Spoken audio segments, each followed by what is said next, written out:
નમસ્કાર દોસ્તો, સ્વાગત કરું છું આપ સૌનું ગવર્મેન્ટ જોબ્સ ઇન ગુજરાતના યુટ્યુબ પ્લેટફોર્મ પર. ઘણા લાંબા સમય પછી મળી રહ્યા છે હવેથી દોસ્તો દરરોજ સરકારી ભરતીઓને લગતી ઇન્ફોર્મેશન તમારા સુધી પહોંચાડવાનો પ્રયાસ કરવાનો છું. વિડીયો ગમે તો એકવાર લાઇક કરી બીજા અન્ય મિત્રો સુધી શેર કરવાનું ભૂલતા નહીં.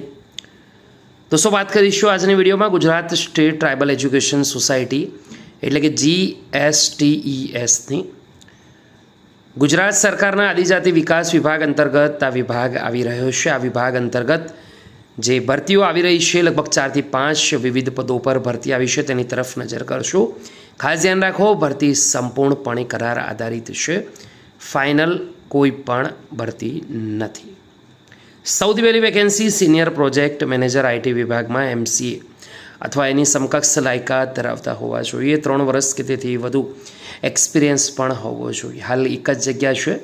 ફિક્સ સેલરી 34,000 રૂપિયા મળવાપાત્ર છે. સિનિયર પ્રોજેક્ટ મેનેજર એકાઉન્ટન્ટની વાત કરીએ તો CA, MBA, ફાઇનાન્સ, MCOM ની લાયકાત ધરાવતા ઉમેદવારો કે જેને 3 કે તેથી વધારે વર્ષનો અનુભવ છે અરજી કરી શકશે. હાલ એક જ વેકેન્સી છે. અહીંયા 34,000 ફિક્સ સેલરી મળશે. Project manager MBA, MSW, PGDEM, PGDRM જેને 2 વર્ષથી વધારેનો અનુભવ છે અરજી કરી શકશે. હાલ 2 વેકેન્સી છે ને 25,000 રૂપિયા સેલરી મળશે. આસિસ્ટન્ટ પ્રોજેક્ટ મેનેજર માટે MBA, MSW, PGDEM, PGDRM ની વેકેન્સી છે. ત્યાં 1 વર્ષ કે તેથી વધુ એક્સપિરિયન્સ હોવો જોઈએ. હાલ એક જ વેકેન્સી છે. 15,000 રૂપિયા સેલરી મળવાપાત્ર છે. એના પછીની vacancy assistant project manager account વિભાગ માટે BCom ટેલી સાથે 2 વર્ષ કે તેથી વધુ અનુભવ હશે તે અરજી ખાસ કરી શકશે. હાલ એક જ વેકેન્સી છે. અહીંયા 10,000 સેલરી ફિક્સ મળશે. લીગલ આસિસ્ટન્ટમાં માન્ય યુનિવર્સિટી કે શૈક્ષણિક સંસ્થાના કાયદાના સ્નાતક, સ્પેશિયલ અથવા HSC પછી કાયદાના 5 વર્ષનો કોર્સની લાયકાત હોય કે જેને 3 વર્ષ કે તેથી વધારે એક્સપિરિયન્સ હશે ઉમેદવાર અરજી કરી શકશે. હાલ એક જ વેકેન્સી છે અને 60,000 રૂપિયા સેલરી મળશે. તો ઉમેદવાર માન્ય યુનિવર્સિટી સંસ્થામાંથી ગ્રેજ્યુએશન, પોસ્ટ ગ્રેજ્યુએશન કક્ષાએ ઓછામાં ઓછા મિનિમમ 55% આવેલા હોવા જોઈએ. લાયકાત ધરાવતા ઉમેદવારોએ GSTEM eklavya-education.gujarat.gov વેબસાઇટ પર જઈને ગૂગલ લિંક ઉપર દર્શાવેલ હોદ્દા અને લાયકાતને અનુરૂપ તમામ શૈક્ષણિક લાયકાત, એક્સપિરિયન્સના સર્ટી હોદ્દાને અનુરૂપ માંગેલ હશે તે અપલોડ કરવાનું છે.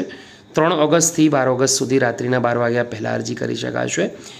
અનુભવ અને મેરિટના આધારે શોર્ટલિસ્ટ થયેલ ઉમેદવારોની આગળની ભરતી પ્રક્રિયા માટે અલગથી જાણ કરવામાં આવશે. પુરુષ ઉમેદવાર મહત્તમ વયમર્યાદા 35, મહિલા ઉમેદવારે મહત્તમ 40ની એજ લિમિટેશન છે. પ્રસ્તુત જાહેરાતમાં નિર્દેશ કરેલ જગ્યાઓ ફેરફારની આધીન રહેશે. સંપૂર્ણપણે 11 માસના કરારથી છે. આ જગ્યાઓ કરાર હોવાથી ભવિષ્યમાં કાયમી અંગેનો કોઈ પણ હક દાવો કરી શકાશે નહીં.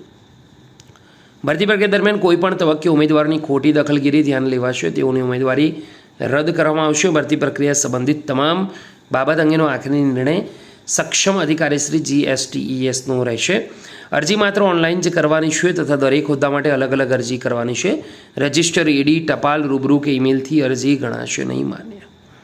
અરજીનો નિયત નમૂનો, જગ્યાની વિગત, ભરતી અંગેની સૂચનાઓ eklavya-education.gujarat.gov.in વેબસાઇટ પર મળશે. તો ત્યાં તમારે એકવાર વિઝિટ કરવાની રહેશે. કાર્યપાલક નિયામક GSTES ગાંધીનગર વિભાગ તરફથી આવેલ મહત્વપૂર્ણ નોટિસ તમારા બીજા મિત્રો સુધી શેર કરવાનું ભૂલતા નહીં. ફરીવાર મળીશું. ત્યાં સુધી ગુડ બાય.